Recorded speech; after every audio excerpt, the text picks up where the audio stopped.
Hi there, I'm Tom Field, Senior Vice President of Editorial with Information Security Media Group. My topic today is digital risk protection and offensive defense. Now, I'm really pleased to welcome to the virtual studio for the first time with me, Mirza Asrar Baig. He's the CEO of CTM360. Mirza, thanks so much for joining me today. Thank you, Tom, for having me here. So we're going to start here. The first thing I'm going to ask you about is digital risk protection. You tell me, what do you mean when you're talking about digital risk protection? Yeah, that's a very valid question. That what do I see it as digital risk protection? Because the industry only started using this terminology about 2.5 years back. Forrester introduced this. So what happened was that prior to that, in the world of security, people were having the understanding of endpoint risks, network risks, parameter risk, data risks, but there was no real category where you could place the outside the parameter, the digital presence of an organization. Because let's look at it from a third party's point of view about your organization, and that is your digital presence. Hence, for that digital presence, how do you want to secure that became digital risk protection. Now, my understanding is you envisioned the digital risk protection technology when you were running your information system integration business. What inspired you? Yeah, I have been actually doing IT security, information security, cybersecurity forever in a way. I started back in '97. And my business used to be, I was a system integrator of security technologies. Every year, I'll go to my customers and I'll sell them more technology. And every year, coming year, the problem kept on increasing. That bothered me a lot. I mean, it doesn't look right that you keep on selling and upselling more technology, whereas the size of the problem just keeps on growing. So there had to be something different. And what we were doing at that time, what we were calling it layered security, defense in depth, which is starting from the endpoint to the parameter, and so many technologies in between, but that was not solving the problem. So I started arguing with a lot of those technology vendors that we need to do something different. We need to not rely on just defense in depth. So okay, what's wrong with defense in depth, though? I'm sorry, I didn't mean to interrupt you, but I want to push you on this. What's wrong with defense in depth? What's wrong with layered security? It's all good. It's all excellent, but it is not enough. So you do need defense in depth, but then you need to augment it with more things which is outside the parameter. If you look at Lockheed Martin's kill chain, they talk about that there is a cyber kill chain with 3 phases: pre-compromise, compromise, and post-compromise. So all the technology defense in depth is really compromise and post-compromise. And we don't have anything pre-compromise. Why are we leaving those phases alone? So just augment your defense in depth with something we can call offense in depth outside the firewall. So you call your approach offensive defense as opposed to defense in depth. Please explain the differentiation. Okay. See, one was that I just mentioned to you that we have all these set of technologies that we have implemented inside the organization. And all those technologies are supposed to be identifying and blocking the attacks inside the organization. But then we were leaving the space outside where we were not doing really much.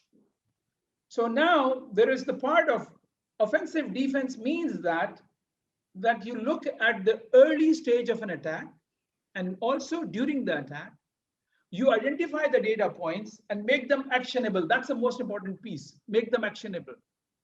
If you do not take actions on the data points or threat actors, I would call it the threat actors complete infrastructure. If you don't dismantle it, then you have not really taken care of the attack. So offensive defense really means that you go out there and dismantle the attack infrastructure. I hope that answered your question. It does. Now let's talk about business value. What's the value that an organization can derive from this approach of digital risk protection? Okay. See, whenever we talk about digital risk protection, as I mentioned before, it is all about your presence in the cloud. So that digital presence, step one, you need to have good visibility of it. Visibility means that you will inventorize your presence on the internet. Let's say you have got domains, you have got social media accounts, you have got your websites, you have got your IP. Where is a complete inventory of it? So that's the first value. Get visibility of all your digital footprint. Next to that is, on that footprint, you have weaknesses. So you need to identify those weaknesses and fix them, which is in an industry terminology today is called attack surface reduction.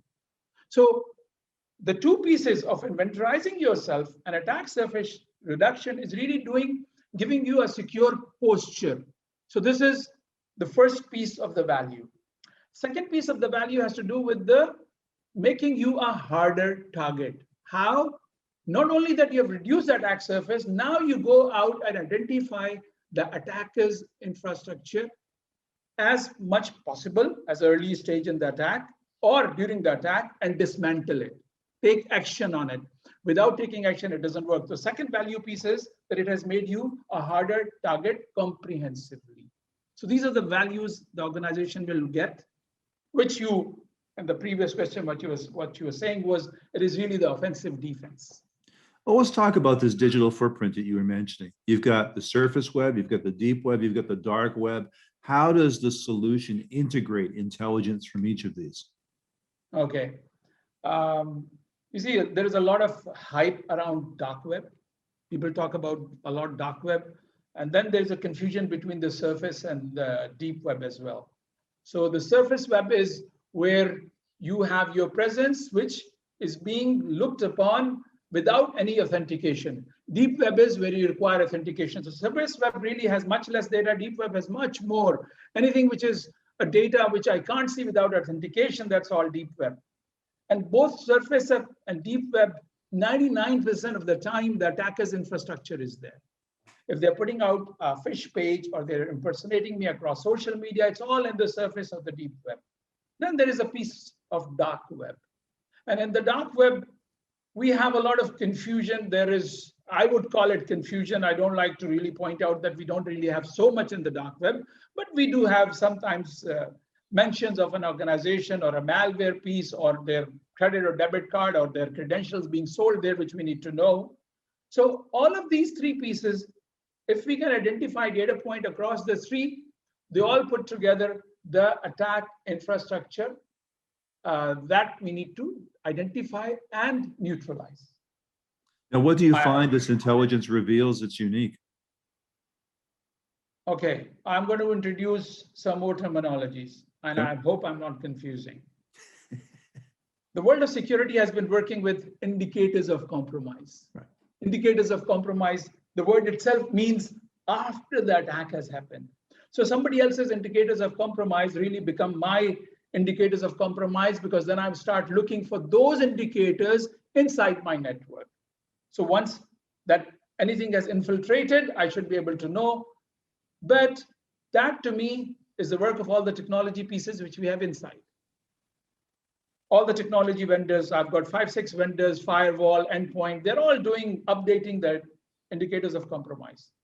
Then we have indicators of exposure, which was, I mentioned to you, as your digital assets and the weakness of it.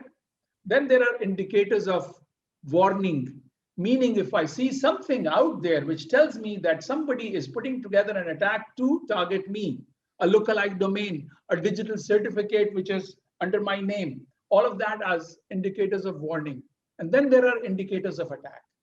So indicators of exposure, indicators of warning, and indicators of attack is the unique piece in the threat intelligence that today the industry does not look at so much. So we are trying to bring in this piece as a unique piece in digital risk protection. So talk about the concept of digital risk protection and the tech stack outside the firewall. Okay. See, basically, digital risk protection is all about making you a harder target.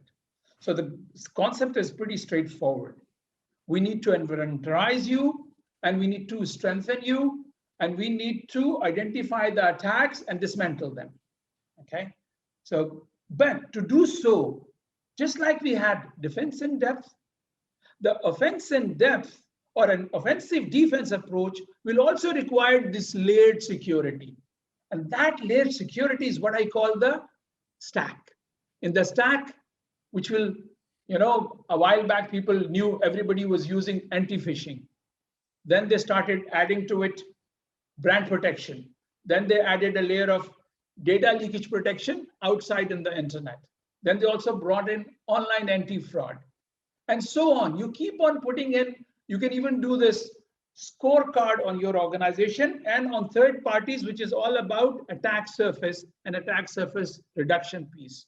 Then you have to have a system on top, which is integrating all these pieces and managing it all across. This comprehensive approach will become your digital risk protection stack. Otherwise, it's all, there are vendors who give you one or two pieces, but you put it all together, that's the best way to go. So your digital risk protection stack, the platform's 24/7, 365 in a yearly subscription with unlimited investigation and response. My question is, what does this mean, and how can you manage all this within a fixed lump sum price? Oh, thank you for pointing this thing out. I'm proud of my team that they have put together all of these technology pieces very comprehensively, and they're all integrated together, and we call it fully managed platform. And that's the part. Normally, when you go and get such a technology piece, what you are able to do is that you have to use those tools. And firstly, you have to curate the data yourself as a customer. What we do is different. We say we will do all the work. It is fully managed. We will curate your data, meaning that if you as an organization in coming to me, I should have already done all your data before I even onboard you onto the platform. Okay, so this is one piece of it. Then all the actions which are required, takedown actions are considered very challenging. And what we do as an organization is we tell the customer, we will do all the investigations, we will do all types of takedowns and one fixed price. And we are able to do so for certain reasons. No rocket science in there, because we are managing across so many customers. And let's say that there are some incidents we need to go to one particular host to with, we go to them with a bunch of it. So I don't want to charge my customers extra each time I go and do some takedown actions. We have made it into a science where we do it very collectively. Hence, we are able to give it in a single price, no additional cost. So none of this matters as much as your customers' experiences. What can you tell me about what they tell you? Oh, great. Okay, one side is that the customers, you can know that we have not really lost customers, 95% plus retention. The customers are very happy. Every single customer of ours are willing to give references. The only thing is that, it's the security arena. They don't like you to put the names out there, but they have all said that, anytime you want, use our reference. This is one part that they're very satisfied. And then there is on the other side that, yes, during the journey when they are onboarded and we are working for them, even though our proposals and so on, and when we define it to them, we tell them, look, all of this is what we will do. When we are actually doing it, they get very surprised. They get surprised that, okay, you will do all of this, because initially they feel that they will be overwhelmed. There will be so much data and they have to do things. So it will take time from them. We tell them, no, we are your cybersecurity team. We are sitting outside. We will do all the curation of data. We will do all the evidence required for any kind of a takedown, and we will follow and do all the takedowns.